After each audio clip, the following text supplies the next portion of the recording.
Sophie Brooke joined the Navy for adventure, excitement and responsibility. But the reality, she says, couldn't have been further from that, claiming she was bullied, harassed and even sexually assaulted. While I was asleep in my bed, and the first thing that I sort of woke up to was like a bit of a fumble that was going on as a officer senior to myself was trying to get into my bed and kissing me. And I pushed him off and said, no, that's no. And to be fair, he did immediately back off when I said no, but I was pretty shocked to find him getting into my bed in the first place. Sophie says the abuse was constant and came from the top down, and that her name was on a list compiled by male colleagues, ranking women in the order they'd be raped if there was a catastrophic event at sea. Eventually, it got too much.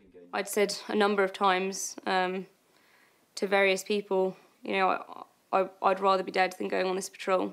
I knew I couldn't cope, I knew I couldn't do it, and I slammed my arm in the door to try to break it, because I knew I wasn't going to cope on that boat. I was self-harming to the point of needing stitches. The claims have prompted the head of the Navy to launch an investigation. Admiral Sir Ben Key writing on Twitter, "These allegations are abhorrent. Sexual assault and harassment has no place in the Royal Navy and will not be tolerated. I have directed my senior team to investigate these allegations thoroughly. Anyone who is found culpable will be held accountable for their actions, regardless of their rank or status." But the scandals also led to calls for an independent inquiry, something even those who have served in the Navy admit may be needed. Let's see how the Navy does. If it doesn't do well in relation to this, in weighing the evidence and prosecuting the people concerned, that's absolutely essential. Then we need to go for an independent review.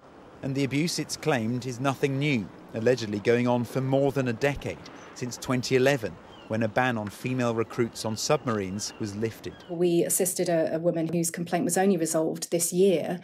She made her complaint in 2017.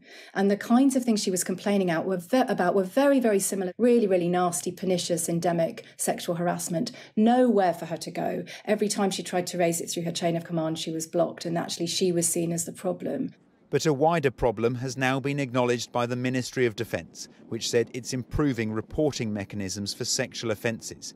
It also accepted that more needs to be done. Ivor Bennett, Sky News, Crawley.